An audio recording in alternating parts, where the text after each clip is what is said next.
ओम शांति। 10 अगस्त 1968 की वाणी चल रही थी। दूसरे पेज के मध्यांत में बात चल रही थी, पिछाड़ी में तुमको ये बेज ही काम में आवेगा। ये ढेर के ढेर चित्र भी नहीं रहेंगे और विस्तार का ज्ञान भी नहीं रहेगा, इशारे का ज्ञान रह जाएगा। मालूम पड़ जाता है बेहद का बाप शिव बाबा जरूर स्वर्ग रचेंगे। अंत में सभी को मालूम पड़ेगा।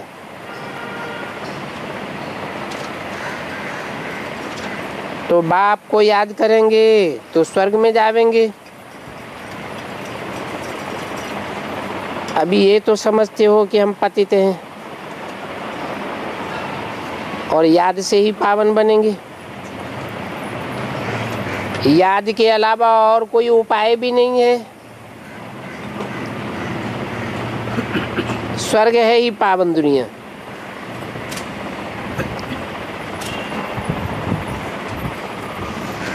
और स्वर्ग का मालिक बनना है तो पावन जरूर बनना है।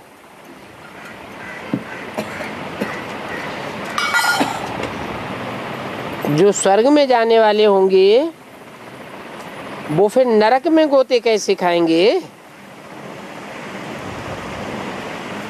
इसलिए कहा जाता है मनमना भव।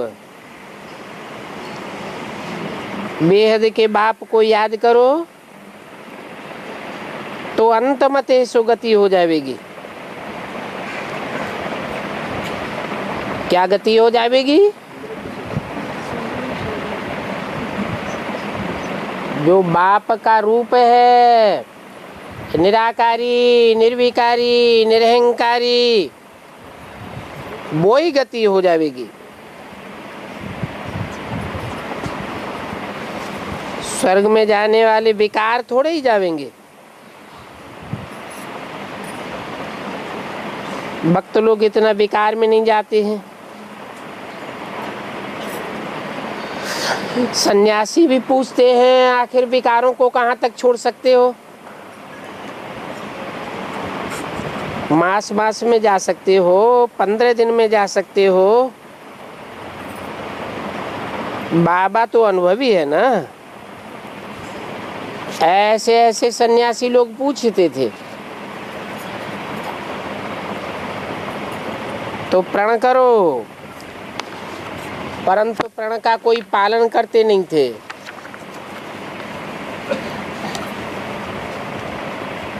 दस 868 की वाणी का तीसरा पेज। जैसे यहाँ कहा जाता है पवित्र हो, फिर भी काला मुंह कर लेते हैं। तो सन्यासियों का भी कोई वचन पालन नहीं करते थे। कोई करते भी थे, परंतु वो सन्यासी ऐसे नहीं कहेंगे कि सदा काल के लिए पवित्र बनो, क्योंकि वो तो खुद ही शादियां आदि कराते रहते हैं। फिर कहते हैं अच्छा मास में विकार में जाओ, और कहेंगे भी गृहस्थियों को। ब्रह्मचारी को ऐसे नहीं कहेंगे।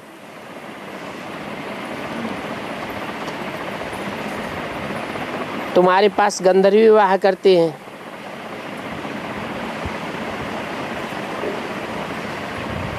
भला बाबा की अनुमति लेकर करते हैं, फिर भी दूसरे दिन खेल खलास कर देते हैं, विकार में चले जाते।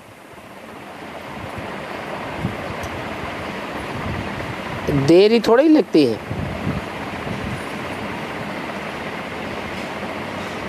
क्योंकि स्त्री माया का रूप दिखाई देती है। कितनी कशिश करती है।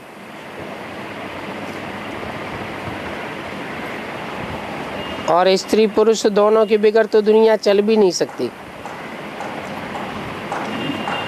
तो पवित्र बनने का पुरुषार्थ सिर्फ इस समय संगम युग पर ही होता है। फिर तो प्रारब्ध चलती है। वहां नई दुनिया में तो रावण राज्य ही नहीं, वहां क्रिमिनल ख्यालात होते ही नहीं, क्योंकि तुम जानते हो क्रिमिनल रावण बनाता है और सिविल बाबा बनाते हैं। ये बात भी याद करना है। घर घर में क्लास होता रहेगा तो सभी समझाने वाले बन पड़ेंगे। घर घर में गीता पाठशाला बनाकर घर को सुधार देते हैं। ऐसे ऐसे वृद्धि होती रहेगी। साधारण और गरीब वो जैसे कि हम जन से ठहरे, बड़े आदमियों को छोटे आदमियों के सत्संग में आने में लज्जा आती है, क्योंकि सुना है वहाँ जादू होता है, बहन भाई बनाते हैं। अरे बहन भाई बनाते हैं, ये तो अच्छी बात है ना। गृहस्थ में तो कितनी झंझट होती है, कुछ नहीं मिलता है तो औरों से भी ले लेते हैं, गंदे बन पड़ते हैं। ये है दुख की दुनिया और अपार दुख हैं। फिर बाद नई दुनिया में अपार सुख होंगे। तो तुम कोशिश करो लिस्ट बनाने की, कम से कम 25-30 मुख्य दुख की बातें निकालो, फिर लिख देना इत्यादि इत्यादि। वेद के बाप से वर्षा पाने के लिए कितना पुरुषार्थ करना चाहिए। बाप इस अर्थ द्वारा हमको समझाते हैं और ये दादा भी स्टूडेंट है।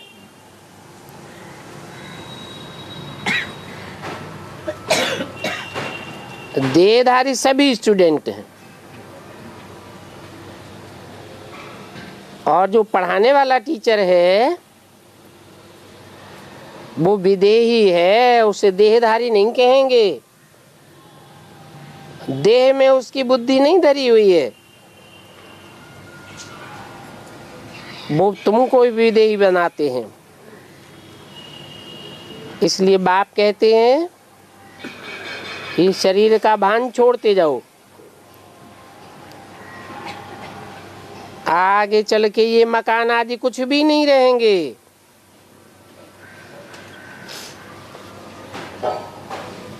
देह भान होता है तो देह का पोषण करने के लिए, देह भान का पोषण करने के लिए मकान बनाए जाते हैं।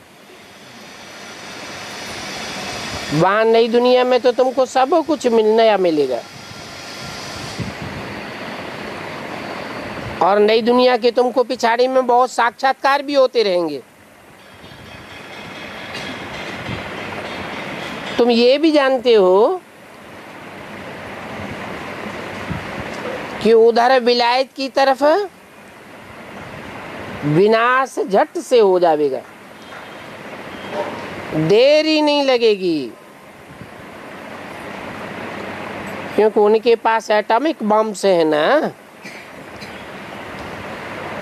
और यहाँ के विनाश में तो बहुत लंबा टाइम लग जाता है। रक्त की नदियां बहनी हैं तो उसमें टाइम लग जाता है। यहाँ का मौत बड़ा खराब है,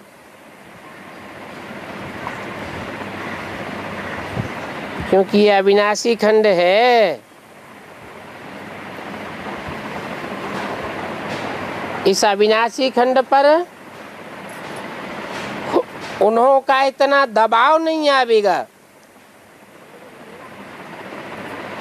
क्यों? जिसके पास बंदूक होती है उसके ऊपर बंदूक से हमला किया जाता है। जिसको जानते हैं इसके पास बंदूक है ही नहीं तो हथियारों की जरूरत ही नहीं। तो उन विदेशों में तो एटॉमिक एनर्जी भरी पड़ी है, विलायत से तो बहुत दूर है। नक्शे में हिंदुस्तान को अगर देखेंगे तो हिंदुस्तान तो जैसे एक कोना है। ड्रामा अनुसार यहाँ उनका इतना असर नहीं होगा। हाँ, यहाँ तो हिंदू मुसलमानों के बीच रक्त की नदियां बहनी हैं और उसके लिए अभी से अच्छी तैयारी कर रहे हैं। हो सकता है कि पिछाड़ी में इनको बम से भी लोन दे देवे। इनको पाकिस्तान को, बाकी वह बम्स जो फेंकने से ही खत्म हो जाएं।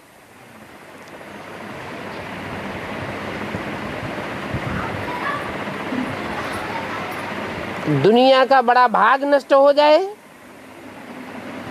वो बड़े बम्स थोड़े ही लोन में देंगे।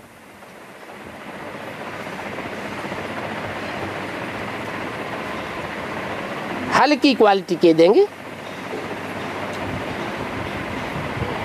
जो काम की चीज होती है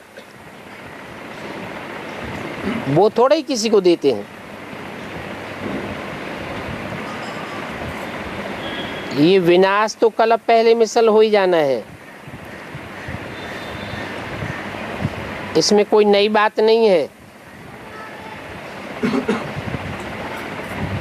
अनेक अनेक धर्मों का विनाश और एक धर्म की स्थापना, एक सद्धर्म की स्थापना होनी है तो एक ही खंड बचेगा और बाकी सब असत खंड हैं जो विनाश हो जाएंगे। भारत खंड का कब विनाश नहीं हो सकता। क्यों? क्योंकि भारत खंड में सत्य भगवान आते हैं। एक भगवान को ही सत्य कहा जाता है। अंग्रेज लोग भी कहते हैं गॉड इज ट्रुथ।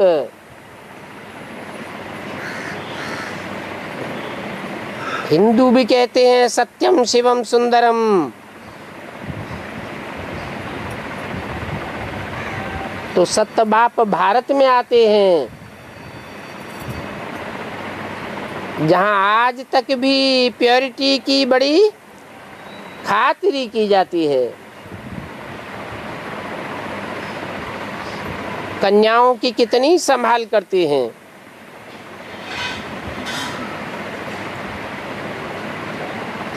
तो ये भारत खंड का भी विनाश नहीं हो सकता। फिर भी कुछ तो बचते हैं ना। अगर भारत में भी सब मर जाएं फिर तो प्रलय हो जावे। लय माने लीन और प्र माने प्रकृष्ट रूप से सब कुछ नष्ट हो जाए, कुछ बचे ही नहीं। दिन प्रतिदिन ज्ञान में तुम्हारी बुद्धि विशाल होती जाएगी। तुमको बहुत रिगार्ड रहेगा। आदि सनातन देवी देवता धर्म का भी रिगार्ड रहेगा, स्थापना करने वाले का भी रिगार्ड रहेगा। अभी इतना रिगार्ड थोड़े ही है। अभी सबका एक जैसा रिगार्ड हो जाए तो फिर सब पास हो जावे। बहुत कम पास होते हैं, क्योंकि बुद्धि में असलियत की बातें बैठती ही नहीं हैं। फिर बाद में कितनी सजा खानी पड़ेगी। जो जितनी सजा खावेंगे वो उतनी ही देरी से आवेंगे। डबल घाटा हो जाता है, पदवी नीचा हो जाता है और ऑलराउंड पार्ट में भी घाटा हो जाता है।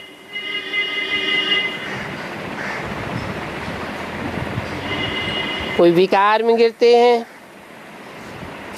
तो फिर की कमाई चट्ट हो जाती है, क्योंकि काले के काले बन पड़ते हैं। फिर इतनी जल्दी खड़े हो न सके। तुम जानते हो कि कितने जाते रहते हैं और फिर कितने जाने वाले हैं, खुद भी समझते हैं। इस हालत में हमारा शरीर छूट जाए तो हमारी क्या गति होगी? समझ की बात है ना। बाप कहते हैं तुम बच्चे शांति स्थापन करने वाले हो।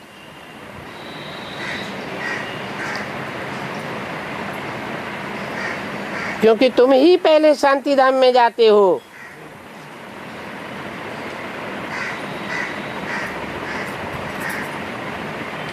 तुमको शांति की कदर है। अगर तुम्हारे में ही अशांति होगी तो पद भ्रष्ट हो जाएंगे। किसी को भी दुख देने की दरकार नहीं है। देखो बाप कितना प्यार से सभी को बच्चे बच्चे कह करके बात करते हैं।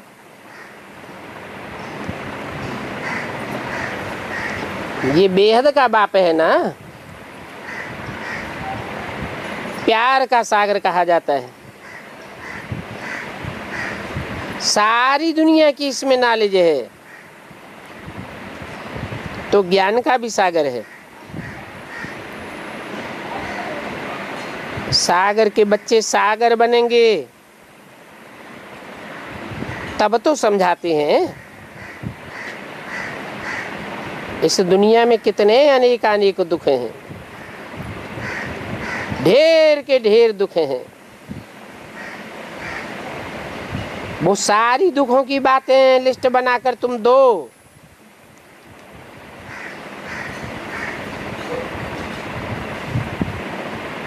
जब तुम ये सिद्ध करके दिखलावेंगे कि ये दुनिया तो रौरव नरक है, तो समझेंगे ये बात तो बिल्कुल ठीक है। और ये अपार दुखों की दुनिया तो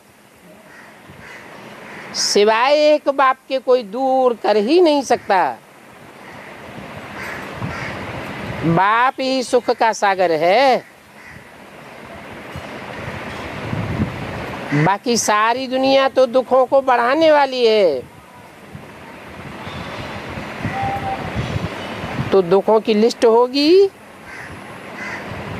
तो कुछ न कुछ उनकी बुद्धि में बैठेगा। जो अच्छी रीति समझते हैं वो करके दिखावेंगे, बाकी तो सुना अनसुना कर देंगे।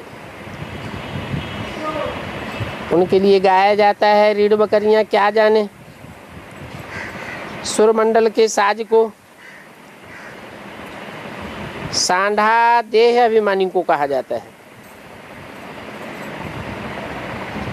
सांढों का एक गांव भी होता है। वास्तव में क्रोधी को सांढा कहा जाता है। बाप समझाते हैं तुम बच्चों को तो ऐसा गुलगुल बनना है, कोई भी अशांति कोई भी गंदगी नहीं होनी चाहिए। अशांति फैलाने वाले देह अभिमानी सांढे हैं। चूहरी भी कहा जाता है। उसको छूना नहीं होता है।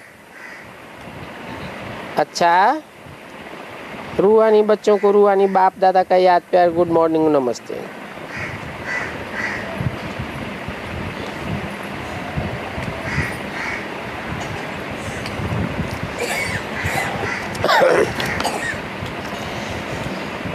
एक छोटा सा रात्रि क्लास है।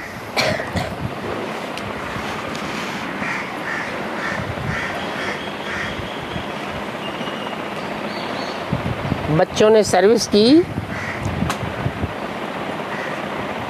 प्रभावित बहुत हुए।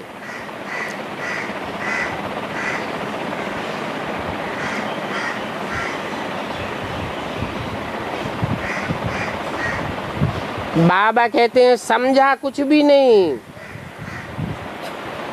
क्योंकि प्रभावित होने वालों को प्रजा कहा जाता है। अगर कुछ समझू सयाने हो तो प्रजा वर्ग में क्यों जावेंगे?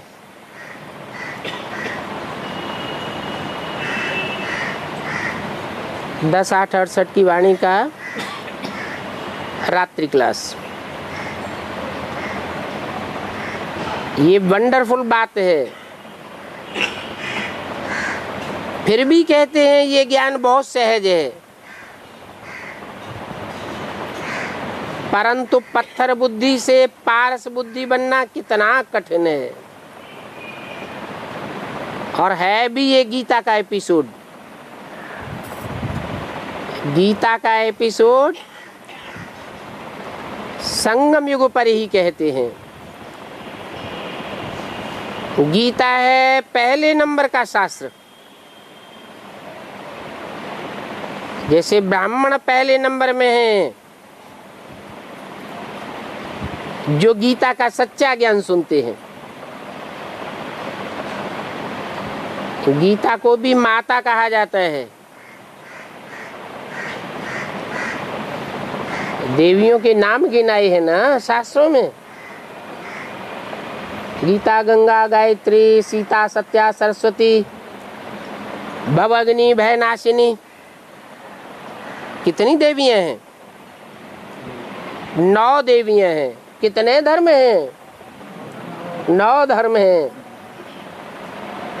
तो 9 धर्मों की माताएं भी तो होंगी। उन माताओं में जो घर का शासन चलाती हैं, घर को संभालती हैं, उनमें नंबर बार हैं। पहले नंबर में है गीता। इसलिए कहा जाता है सर्वशास्त्र शिरोमणि। सब शासन करने वालियों में शिरोमणि गीता है।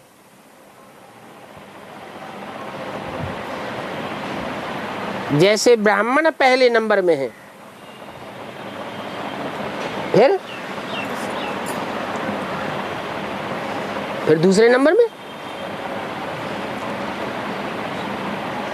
ब्राह्मण है चोटी, फिर उसके बाद है देवता, सूर्यवंशी,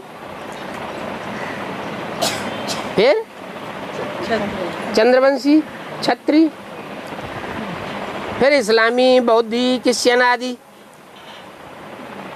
टोटल झाड़ में कितने धर्म दिखाए हैं?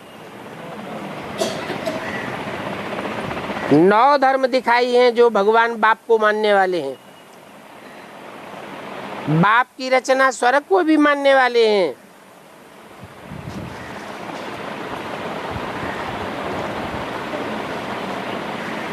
तो ब्राह्मण पहले नंबर में है, जो गीता का सच्चा ज्ञान सुनाते हैं। ब्राह्मणों की भी नौकरियां हैं। जो अव्वल नंबर के ब्राह्मण हैं, वो जरूर गीता का सच्चा ज्ञान सुनाते होंगे। उसमें कुछ भी मिक्स नहीं करते होंगे। गीता में है भगवान वाच, जो है भी राइट, परंतु उस मनुष्यों की लिखी गीता में गलती से भगवान मनुष्य का नाम दे दिया है। किसका नाम दे दिया है? 16 कला संपूर्ण सुधरे हुए मनुष्य का नाम दे दिया है, कृष्ण का नाम दे दिया है, जिसके लिए गाते भी हैं, हे कृष्ण नारायण वासुदेव। जिसको 16 कलाओं में बांधा जाता है। अब भगवान को तो ज्ञान सूर्य कहा जाता है, सूर्य को कलाओं में बांधा जाएगा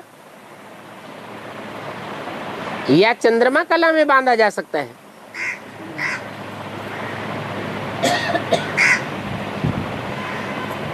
सूक्ष्म बतन वालों को भी देवता कहते हैं।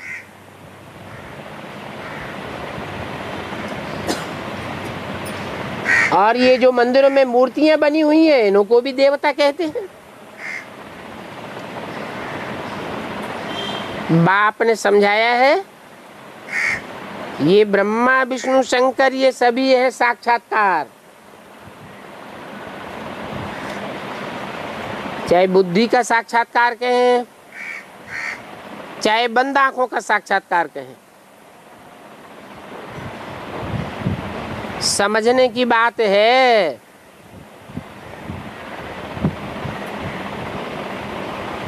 बाकी शंकर का पार्ट है नहीं। पार्ट काहे से बजाता है? कोई मनुष्य पार्ट बजाता है तो कर्मेंद्रियों से ही पार्ट बजाया जाता है। शंकर को मोस्टली किस रूप में दिखाते हैं? याद में बैठे हुए दिखाते हैं, तपस्या में बैठे हुए दिखाते हैं। उसमें कोई भी इंद्रियों की कोई हलन चलन नहीं होती है, कोई पार्ट नहीं। बाकी रहा ब्रह्मा और विष्णु। विष्णु तो है ही सतयुग के लिए।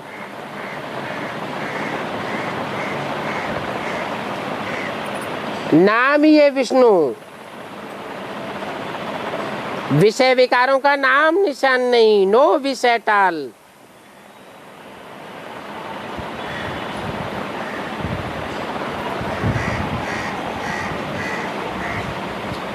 विष्णु को फिर सूक्ष्म बतन के लिए नहीं कहेंगे। वो तो जेवर आदि पहने हुए हैं, दिव्य गुणों के अलंकार धारण किए हुए हैं। सूक्ष्म बतन में दिव्य गुण कहां से आए?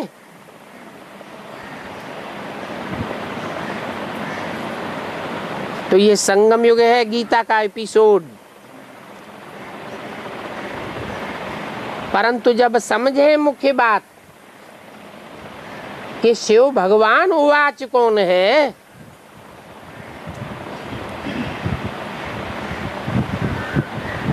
वो तो कह देते हैं कृष्ण भगवान उवाच। अब कृष्ण तो भगवान है नहीं,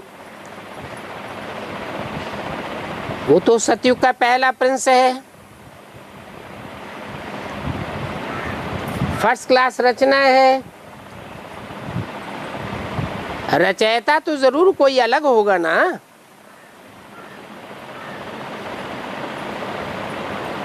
तो जो नई दुनिया की स्थापना करने वाला है, जरूर वही उनका रचयिता होगा। बाप आकर विश्व का मालिक बनाते हैं ना, कि प्रिंस बनाते हैं। गायन क्या है? नर से नारायण या नर से प्रिंस? नर से नारायण बनाते हैं। और बनते कैसे हैं? कब बनते हैं? जरूर बाप की याद से बनते हैं और संगम पर ही बनते हैं।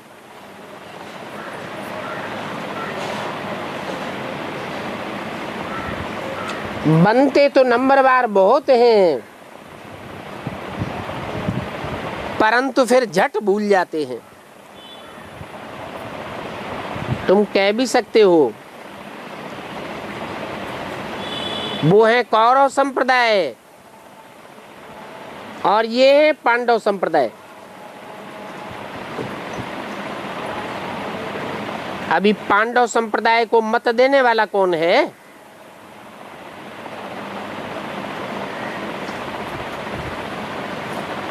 जरूर कहेंगे पंडा बाप। पंडे क्या करते हैं? तीर्थ यात्रा कराते हैं।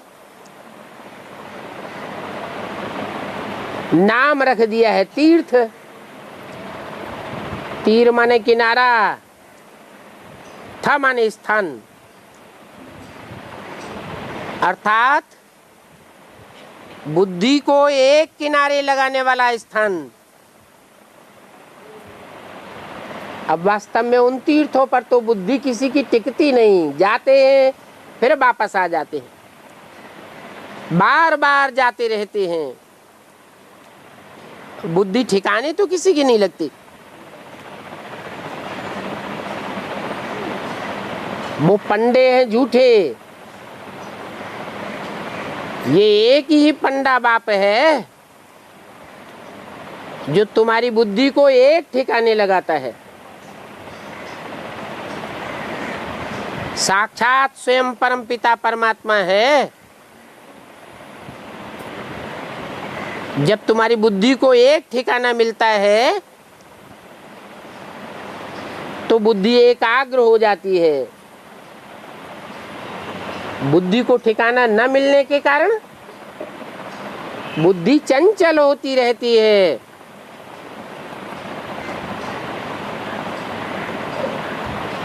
तो तुम बच्चों को उन कौरवों को भी मत देना चाहिए, परंतु वो तुम्हारी बात सुनेंगे नहीं, क्योंकि वो है रावण संप्रदाय। उनको मत देने वाला रावण चाहिए। तुम तो राम संप्रदाय हो। रावण संप्रदाय वाले राम संप्रदाय वालों की बात मानेंगे नहीं। उन कौरव संप्रदाय का तो विनाश होना है। बातें बहुत सहज हैं समझने की, और दुख भी अनेकानेक हैं। इस समय अथाह दुख है, और तुम बच्चों को अथाह सुख भी मिलते हैं। बाप को संगम पर ही आना पड़े सुख का वर्षा देने के लिए। कलयुग को पुरुषोत्तम नहीं कहा जाता है। सतयुग और कलयुग के बीच का समय है संगम। उसमें भी जो सतयुग का आदि समय का है उसको कहेंगे पुरुषोत्तम संगम युग। बना सन 36 को पुरुषोत्तम संगम युग नहीं कहेंगे। समझाते तो बहुत अच्छा है, फिर भी बच्चे भूल जाते हैं। 7 रोज कोई कोर्स ले तो प्रजा में अच्छा पद पाए जाएंगे।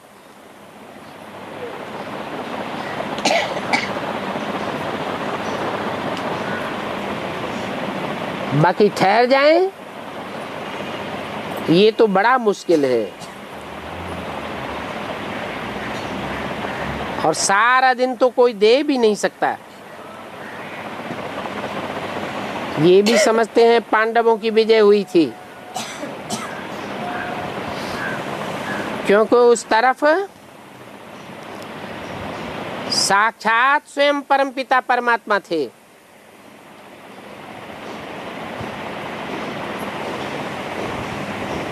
तो तुमको श्रीमत देने वाला वही परमपिता परमात्मा आया हुआ है,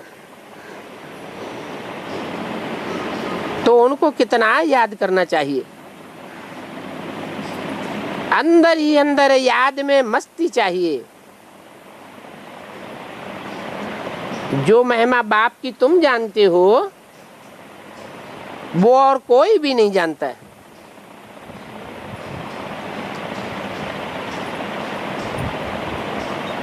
कौरव बाप की निंदा करते हैं और पांडव बाप की महिमा करते हैं।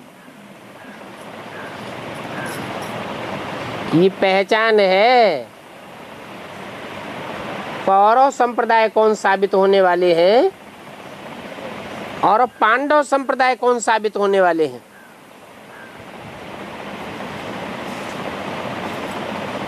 कौरव है विपरीत बुद्धि, विपरीत बुद्धि विनश्यते, वो दुश्मन है।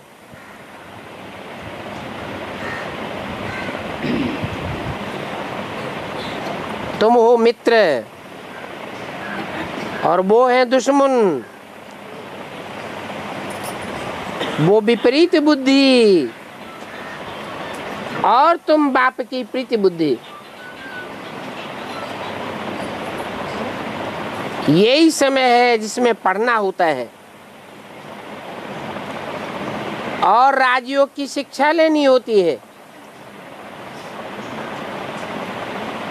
और तो कोई समय नहीं है, कोई युग नहीं है जहां बुद्धि को ठिकाना मिले।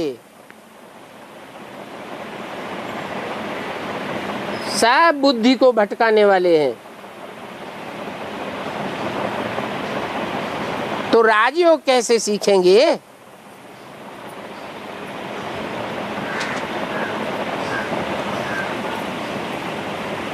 उस तरफ अथाह फिक्र है। कौरव गवर्नमेंट को देखो कितनी फिक्र है, उनको कितनी समस्याएं आती हैं। आज ये हुआ, कल ये होने वाला है, आज अनाज नहीं मिलता। परंतु तुमको तो गैन है फिक्र से प्यार फारिग, कंधा प्यारा सतगुरु। तुमको तो कोई बात की फिक्र नहीं। तो उनको समझा सकते हैं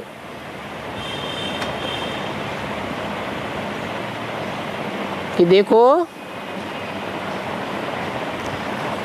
कुरान में भी लिखा हुआ है,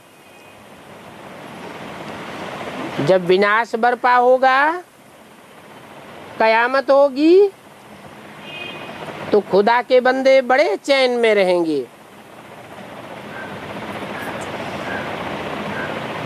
अभी तो उस कौरव गवर्नमेंट को कितनी फिक्र है।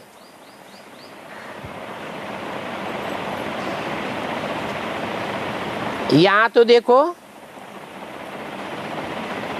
ईश्वरीय गवर्नमेंट की कैसे स्थापना होती है, सहज सहज। और ये गवर्नमेंट कौन स्थापन करते हैं? उनको क्या कहें? तुम्हारा तो नाम है पांडव, तो जरूर पांडवों की गवर्नमेंट स्थापन करने वाला पंडा चाहिए। पांडव कहो या ब्राह्मण कहो,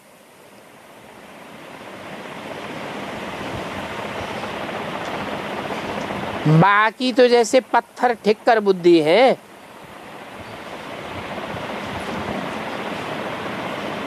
और वो लोग अपन को पढ़ा लिखा बहुत समझते हैं। जो कुछ भी पढ़ा लिखा है वो ही उनकी बुद्धि में आता रहता है।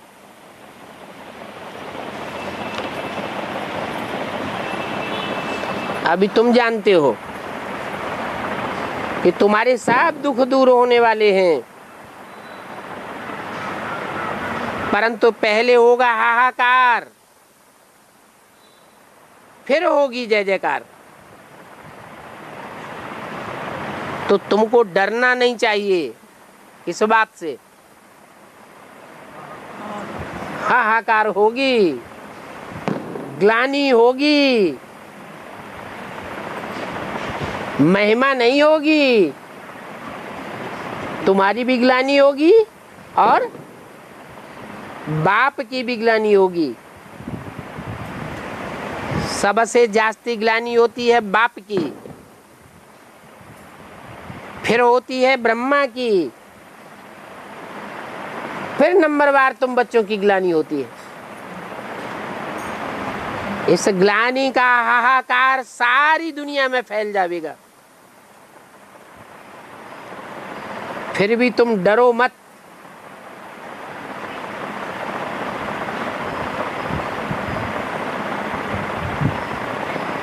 तुम बताते रहो कि कौरव गवर्नमेंट कौन है और पांडव गवर्नमेंट कौन है। पांडव जरूर पंडा बाप को जानते होंगे,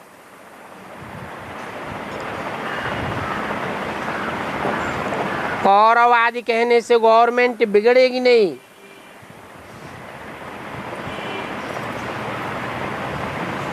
कोई कहते हैं ना, ऐसे साफ साफ कौरव गवर्नमेंट लिखेंगे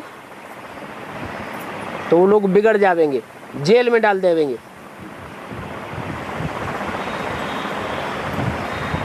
जैसे कि सीढ़ी के चित्रों में कलयुग के अंत में जहां नीचे लिखा हुआ है कौरव गवर्नमेंट,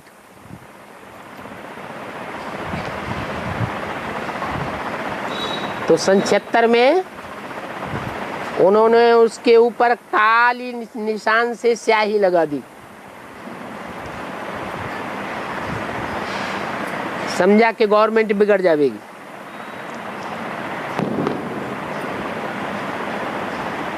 उस समय एमरजेंसी लगी हुई थी ना, चित्र ही उड़ाई दिए, क्योंकि उनमें घोषणा थी सन 76 में पुरानी दुनिया का विनाश होगा, नई दुनिया की स्थापना होगी।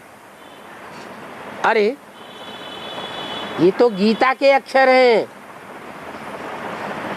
गीता में ही लिखा हुआ है कौरव गवर्नमेंट और पांडव गवर्नमेंट।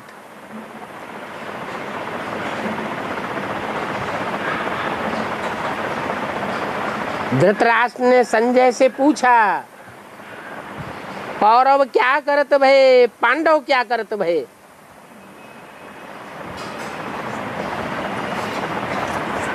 एक भी दुनिया में ऐसा मनुष्य नहीं है जो ये कहे कि इन पांडवों ने ये पद कैसे पाया।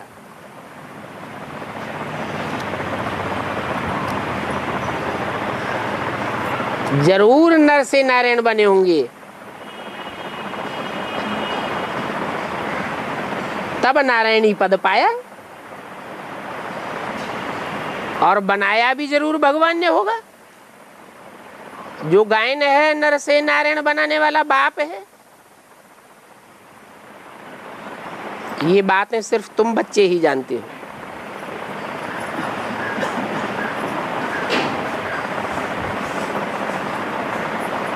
सतयुग के लिए कहते हैं हे कृष्ण नारायण वासुदेव, परंतु वो सतयुग के कृष्ण या नारायण ने कब पुरुषार्थ किया। जो कृष्ण या नारायण बना, जरूर संगम युग पर यह पुरुषार्थ किया होगा। और किसने पुरुषार्थ कराया?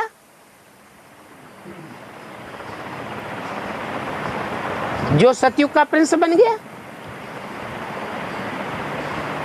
जरूर कहेंगे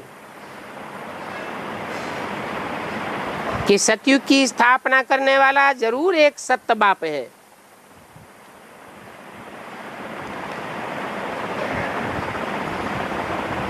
किसी को पता ही नहीं है कि राधे और लक्ष्मी एक ही हैं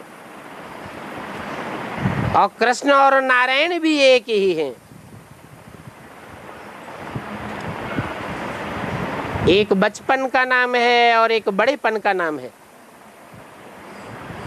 ये भी किसी को पता नहीं है। आगे चल करके तुम्हारी बहुत महिमा निकलेगी।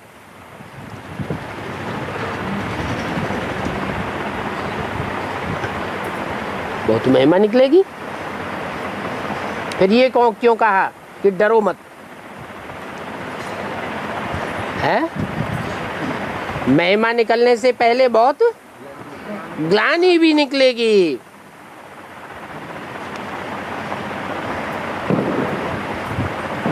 तुम्हारी इतनी महिमा निकलेगी जो आज तक भी गायन करते हैं वंदे मातरम।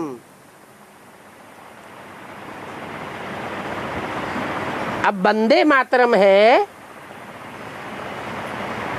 तो क्या विधवाओं की वंदना की जाती है? विधवाओं की तो वंदना नहीं की जाती है। जरूर है, वंदे मातरम के पीछे पितरम भी होंगे ना।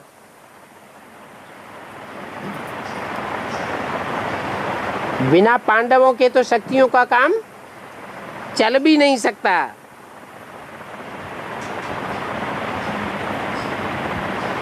तो पवित्र गृहस्थ धर्म में दोनों चाहिए।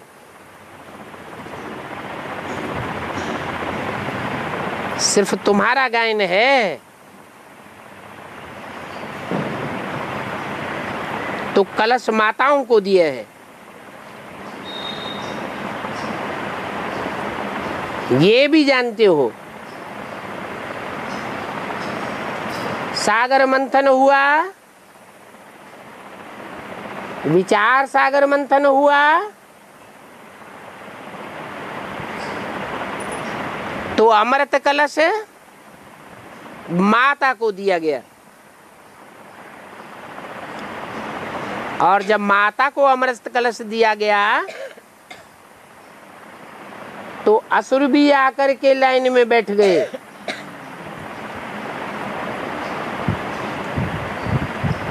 जिन असुरों का काम ही होता है चोरी चकारी, जबरदस्ती, गुंडागर्दी आदि करना, वो असुर भी आकर के घुसकर बैठ गए। वास्तव में असुर उनको कहा जाता है जो अमृत पी करके फिर विकार के लिए बहुत दुख देते हैं माताओं को।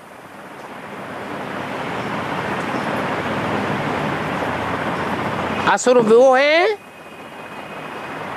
जो काम अग्नि में भस्म हो पड़े, उनको कहा जाता है भस्मासुर।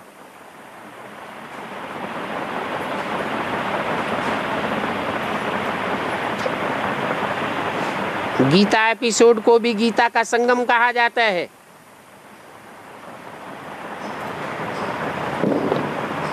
वास्तव में सतयुग में तो कोई भी प्रकार की स्थापना नहीं होती है। स्थापना होती है पुरुषोत्तम संगम युग पर।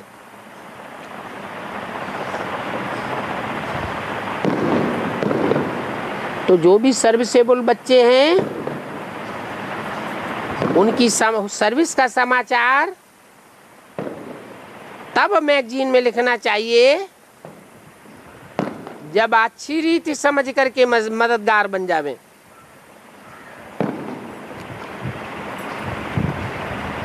एक दो का नहीं, बहुतों का कल्याण करने लग पड़े। जो कल्याण ही नहीं करते हैं उनका नाम सुनाने से क्या फायदा। बाप के दिल पर ही नहीं चढ़ सके। नहीं तो गायन है जो दिल पर सो तख्त पर। जो बाप के दिल पर चढ़ते हैं वो ही तख्त नशीन बनते हैं, और तख्त का मालिक ही नहीं बनते हैं तो क्या करेंगे?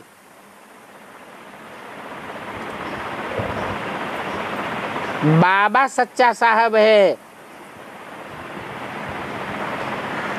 तो सच्चे साहब के सच्चे साहबजादे चाहिए ना, सच्ची साहबजादियां चाहिए ना। सच्चे साहबजादे और साहबजादियां उनको कहेंगे जो बाबा से सच बोलते हैं।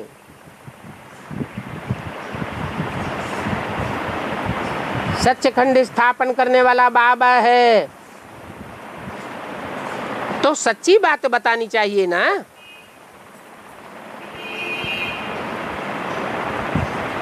झूठ भी कोई मुश्किल से छोड़ते हैं, पूरे निश्चय बुद्धि नहीं बनते हैं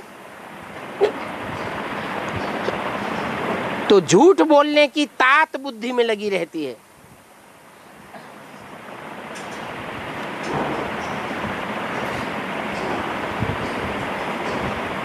बच्चे दिन प्रतिदिन वृद्धि को पाते रहेंगे।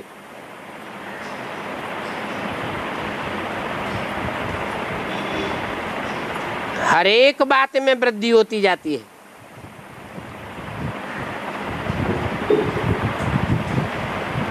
अगर दृष्टि को सुधारेंगे तो वो सुधार भी वृद्धि को पाता रहेगा।